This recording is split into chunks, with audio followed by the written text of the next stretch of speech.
안녕하세요. 오늘은 조던 피터슨 12가지 인생의 법칙 제2법칙에 대해서 나눠보도록 하겠습니다.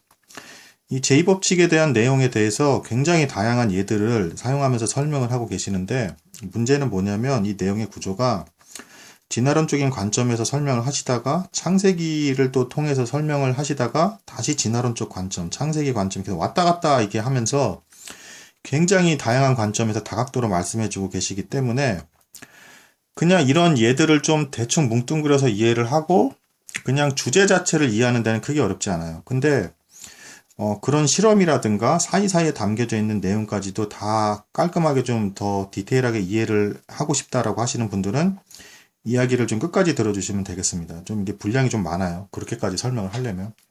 근데 그냥 아주 단순하게 짧게 찝어서 얘기를 한다면 인간은 나 자신을 사랑하는 듯 하기도 하지만 의외로 굉장히 본능적으로 내면 깊은 곳에 자기 혐오가 있다라는 것입니다. 그래서 이런 자기 혐오가 있기 때문에 인간이 자기 자신보다 동물을 더 챙기거나 혹은 자살하는 경우까지도 발생을 하는 어떤 그런 것들에 대한 설명이 담겨 있어요. 그래서 당신 자신을 도와줘야 할 사람처럼 대해라. 이게 이제 제2법칙의 핵심입니다. 앞에 부분 이제 좀 설명에 들어가겠습니다. 만약 복잡한 설명이 싫으신 분들은 그냥 여기까지만 들어주시고 이해해 주시면 되겠습니다. 먼저 자신보다 애완동물을 더 챙기는 특이한 인간의 상태. 이건 이제 뭐냐면 조던 피터슨 교수님이 아주 심각한 병을 앓고 있는 환자들 대략 한 100여 명들을 놓고 관찰을 하셨는데 인간이 그 의사가 이렇게 약을 먹어라 라고 한 거에 대해서 3분의 2 정도의 사람들이 약을 제대로 먹지도 않고 지시를 잘 따르지 않더라는 겁니다. 그래서 실제로 병이 더 다시 심해지는 경우들도 있고요. 근데 더 황당한 건 뭐냐? 사람들이 자신의 애완동물은 더 잘 챙기고 잘 먹이고 자기 자신보다도 더 잘 대해주는 것 같다라는 것이죠. 그러니까 자신보다 애완동물을 더 사랑하는 것 같다라는 것입니다. 도대체 이런 본성은 어디서 온 것인가? 이거에 대한 분석을 이제 진화론적인 관점에서와 창세기의 관점에서 설명해주고 계세요. 진화론적인 건 과학적이라고 좀 받아들여지고 있는 편이니까 그렇다 치고, 근데 창세기로는 왜 갑자기 설명을 하느냐? 저희가 생각하는 현대 과학, 실험이라든가 관찰을 통해서 이것을 수식적으로 분석하고 대다수의 사람들이 납득할 만한 결과를 내는 이런 형태의 과학의 역사는 500년밖에 되지 않았습니다. 조던 피터슨 교수님은 인간의 진화의 역사를 한 10억 년 정도로 보고 계신데요.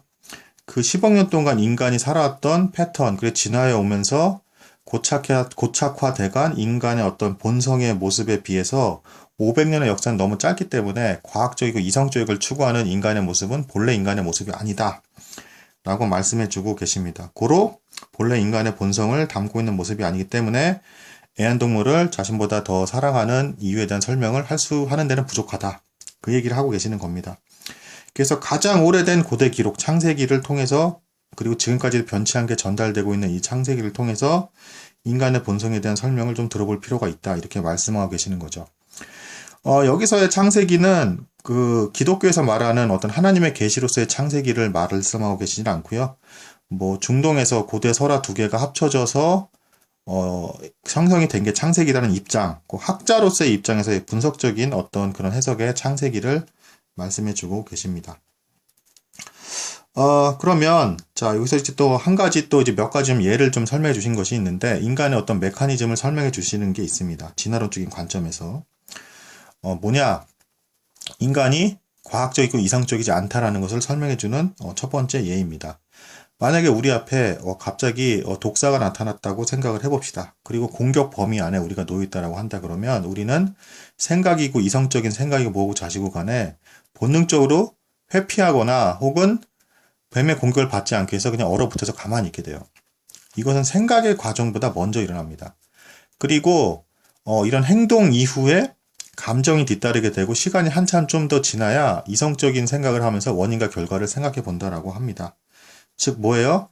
인간이 문면 생활을 하기 이전에 수렵과 채집 그리고 원시적인 어떤 생활을 했던 기간이 훨씬 길기 때문에 인간은 즉각적인 위기, 갑자기 동물이 달려든다라든가 아니면 갑자기 어떤 적의 공격을 받는다든가 하는 거에 대해서 빨리 반응하는 데에 적합하게끔 인간의 구조가 형성이 돼 있다는 거예요. 그래서 직관이라든가 어떤 이제 먼저 본능적으로 이 사람이 죽었나 살았나 혹은 저 멀리 있는 게 물체인가 동물인가 이런 것들을 본능적으로 그 기운을 파악하는 쪽으로 먼저 그렇게 진화가 돼 있다라는 것입니다. 그러니까 이성적인 생각은 나중에 이제 한참 시간이 지나고 나서 발생하는 행동이고 그 전에 인간은 여전히 생존을 위해서 과학이나 이성 이런 것보다는 생존, 즉각적인 생존을 위해서 반응하는 쪽으로 인간은 진화가 되었다라는 것이에요.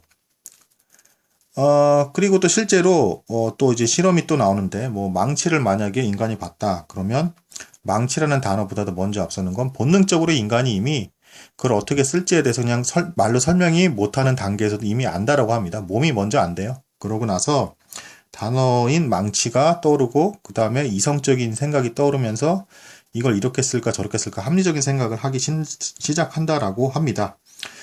그런 아주 직관적이고 원초적인 그런 본성 안에 자신보다 애완동물을 더 사랑하는 인간의 본성이 내재되어 있다라고 보는 것이죠. 그래서 이제 이런 설명들을 해주시는 겁니다. 그럼 또 창세기는 또 뭐냐? 창세기로 넘어가기 전에 또 설명을 해야 될 게 있는데 그 인간이 인생을 바라보는 그럼 이제 그 계속해서 긴 시간 연속으로 이어지는 인생을 바라보는 어떤 또 메커니즘이 있는데 그것은 역시 질서와 혼돈 그리고 이 질서와 혼돈을 중재해 나가는 과정을 통해서 계속 이것이 반복이 되면서 인생을 이해해 간다라고 합니다. 이게 무슨 얘기냐? 인간은 10억 년 전부터 이미 남녀로서 존재했다라고 합니다. 그러니까 인간의 인격이 존재했을 때 이미 남녀로서 존재를 했대요. 그래서 우리의 두뇌는 그러니까 남녀가 존재한다는 건 뭐예요? 가장 최소 단위의 사회죠. 우리의 두뇌는 철저히 사회적인데 그 이유가 우리의 출발 자체가 사회적인 구조 속에서 형성이 됐기 때문에 그렇다라고 합니다. 남녀가 존재하고 또 이제 아이를 낳게 되고 이러면서 사회를 이루어가게 되죠. 가장 작은 가족 단위가 되고 더 커지면서 이제 부족 사회 그리고 뭐 종교도 생기게 되고요. 기타 어떤 문명들이 발달을 좀 서서히 하면서 그 안에 있는 나의 상태를 이제 질서라고 얘기할 수가 있습니다. 근데 이제 그러면서 이제 거기에 이제 그 패턴에 맞춰서 그 질서에 맞춰서 본인이 순응하면서 그 안에서는 안정감을 느낄 수 있고 믿을 수 있는 친구들도 있고 그 안에 있을 때는 누군가 갑자기 나를 공격할 일도 별로 없고 이런 거죠. 그럼에도 불구하고 갑자기 혼란을 주는 일이 갑자기 발생을 합니다. 뭐 예상치 못하는 어떤 뭐 부모님의 어떤 돌아가심 혹은 나에게 생긴 질병 혹은 갑자기 재난, 어떤 환경의 변화들도 인해서 기근이 발생한다라든가 이런 혼란을 주는 요소가 실컷 좋건 나는 계속 질서에 머무르고 있다 하더라도 발생을 하게 되고 이 혼란을 주는 요소와 다시 질서를 찾아 나가고는 과정 속에서 그걸 중재해 나가는 과정 속에서 인간이 삶의 의미를 발견하게 되고 성장을 하게 되고 카타르시스, 행복감을 느낄 수 있는 것이라는 겁니다. 내면 속에 아주 깊이 우러나오는 그런 것들. 실제로 인간이 좋아하는 이야기를 볼 때도 그 구조가 동일합니다. 무슨 얘기냐면 주인공이 평안한 생활을 하고 있다가 뭐 갑자기 뭐 악당이 나타난다든가 재난이 떨어지든가 해서 실컷 좋건 본인이 이제 엄청난 고통을 겪게 되고 막 고난을 겪게 되죠. 근데 이것에 좌절하지 않고 극복을 하면서 그 안에서도 뭔가 질서를 찾아 나가는 과정들, 그래서 혼란과 질서를 중재해 나가는 과정들, 그 문제를 해결해 나가는 과정들을 통해서 마침내는 극복을 했을 때 어떤 그 해피엔딩 그리고 주인공이 행복감을 느끼는 그런 모습들을 통해서 우리도 보고 있는 우리도 갑자기 즐거워지고 기뻐지는 어떤 그런 것들을 느끼는 것이죠. 인간이 좋아하는 이야기에서조차도 그렇다라는 것입니다. 근데 이게 창세기, 그러니까 고대 문헌인 창세기에도 그 구조가 동일하다는 거예요. 창세기에서도.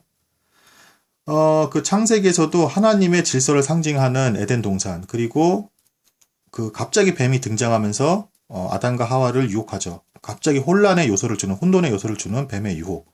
그리고 거기에 넘어가서 그 파라다이스에서 쫓겨나서 역사라는 인간 역사라는 아주 비참한 것들이 존재하는 뭐 살인과 그리고 강도, 약탈 그리고 궁핍, 자연의 어떤 막 질병들 이런 것들을 겪을 수밖에 없는 인간의 어떤 아주 극도의 힘든 상황에 놓이게 되는 그 혼란을 주는 요소 속에서 인간이 하나님처럼, 하나님도 세상을 창조할 때 어떻게 지셨어요? 혼돈 속에서 질서를 바로 잡아가셨죠. 그것처럼 인간이 하나님을 닮은 존재이기 때문에 생존을 위해서라도 질서를 추구해가면서 마을을 이루고 또 뭐 가족을 이루고 마을을 이루고 그 안에서 질서를 정하고 하면서 혼란 속에서 질서를 중재해 나가는 형태로 인간의 문명이 그렇게 발달해 나갔다는 것입니다.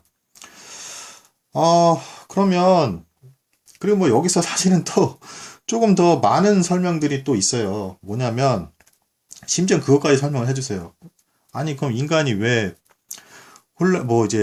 질서였다가 혼란이었다가 거기서 그거를 균형을 잡아 나가는 과정 속에서 행복감을 느끼는 것인데 왜 그런데 그거를 또 뭐 남성성과 여성성을 통해서 막 또 설명해 주기도 해요. 뭐냐면 남자는 보수적이고 권위적이고 굉장히 이제 막 질서를 강조하는 어떤 그런 본성을 갖고 있죠. 여자보다. 그리고 여자는 새로운 생명을 잉태해서 남성으로 하여금 예상치 못하는 어떤 환경을 제공하게 되고 거기에 또 순응하게끔 또 대화의 주체이기도 하고요.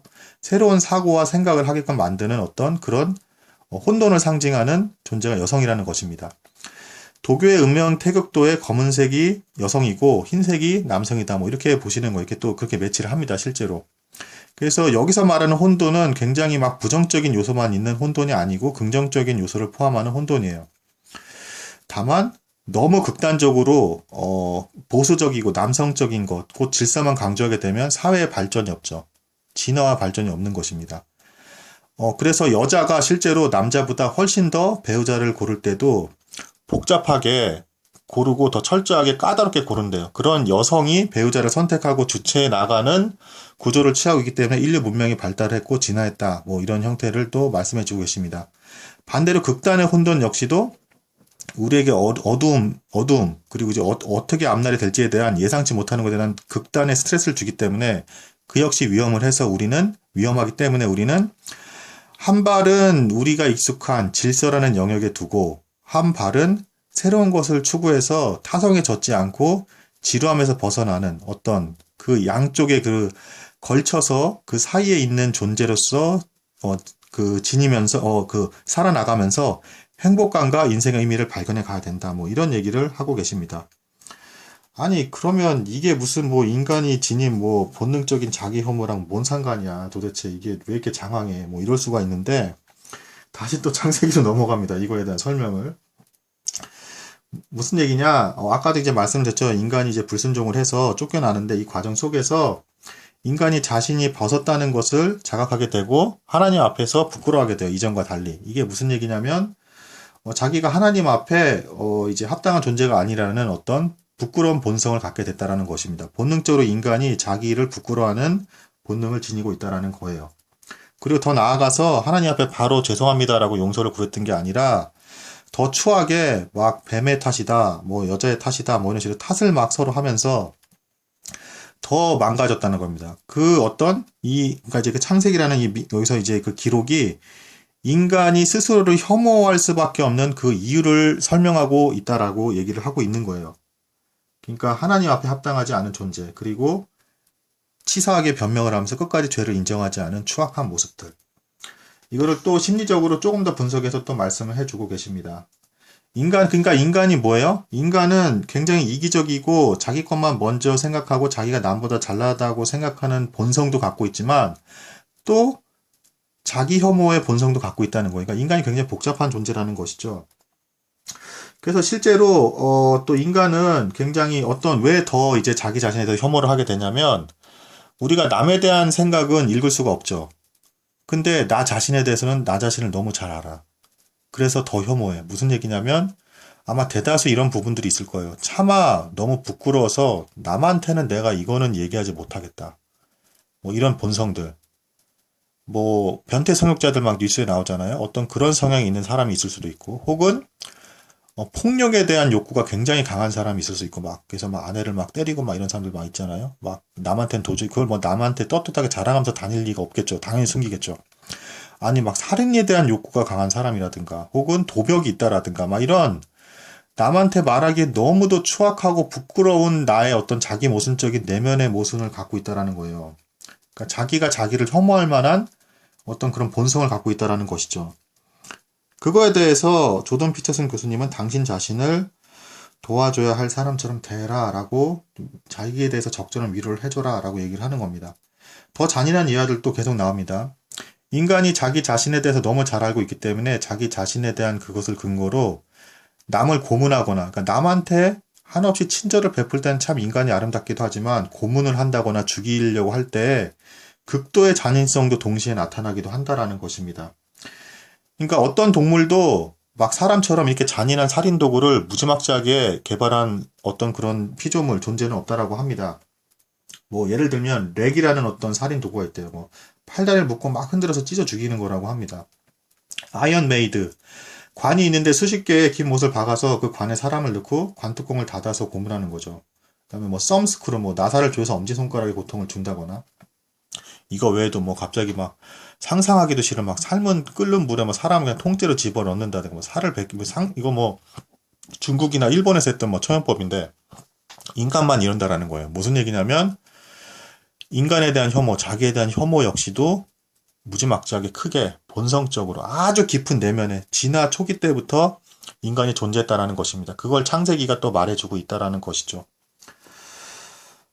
그래서 우리가 이렇게 실망스러운 모습을 지니고 있음에도 불구하고 또 다른 측면에서 설명해주고 계신 것이, 우리가 이렇게 놀랍도록 추악하고 잔인한 본성이 있음에도 인간이 사회를 유지하고 질서를 추구해 나가면서 서로 협력해서 살아나가는 모습을 주목해라, 또 이렇게 말씀하십니다. 이런 본성을 지니고 있는 인간임에도 불구하고 몸이 아픈 중에도 일을 하면서 견뎌내서 자기를 묵묵히 지키는 모습이라든가, 또 몸이 아픈 수험생이 끝까지 시험을 견디는 모습 등등, 또 인간의 또 아주 아름다운 모습 역시 함께 공존하고 있다는 거예요. 자기 자리를 묵묵히 지키면서 이 사회 구조를 유지해 나가고 있는 인간의 놀라운 탁월함, 본성은 그럴할지라도 설명되지 않는 놀라운 탁월함, 이러한 것을 봤을 때 인간은 역시 칭찬받기에 마땅한 존재이기도 하다라고 말씀해 주고 계십니다. 역시 학문의 어떤 심리학의 대가답게 극단적인 인간의 추악한 모습을 얘기하면서도 극단적으로 또 칭찬을 받아야 할 이유까지도 같이 설명해 주고 계세요. 대다수의 학문의 대가들이 좀 그렇죠. 그러니까 뭐 한쪽 극단만 얘기하는 게 아니라 둘 다를 얘기해 주고 계시는 것입니다. 그래서 사랑해 줘야 될 이유 역시도 존재한다라는 것입니다. 예수께서 이웃을 사랑하셨듯이 자신을 도와줘야 할 이유처럼 사랑을 하라라는 것입니다. 자기 혐오에 빠져서 자신보다 애완동물을 살피는 그런 본성에 너무 깊이 빠지지 말고, 인간의 아름다운 모습들을 또 발견해 가면서 자기 혐오에서 벗어나라는 것입니다. 자기 역시도 불쌍한 존재라는 것이죠. 그런 한계를 지닌, 혐오감을 떠올릴 수밖에 없는 그런 한계를 지닌 불쌍한 존재라는 걸 인정을 하고, 그럼에도 질서를 추구하고 다시금 사회 속에서 자리를 지키려는 고결한 자신의 모습에 감동을 해보라는 것이에요. 그래서 당신 자신을 도와줘야 할 사람처럼 대해라 라는 것입니다. 인간에 대한 본성이 이렇게 참 심오해서 설명하기 참 어려운 부분들이 있습니다. 뭐 이게 좀 잘 이해가 되시는지는 모르겠는데, 아무튼 저의 설명은 뭐 여기까지 하도록 하겠습니다. 뭐 혹시 좀 더 어려웠다거나 다시금 좀 설명을 다시 해달라고 만약에 요청을 해주신다 그러면 다시 설명을 한번 시도해 보도록 하겠습니다. 들어주셔서 감사합니다.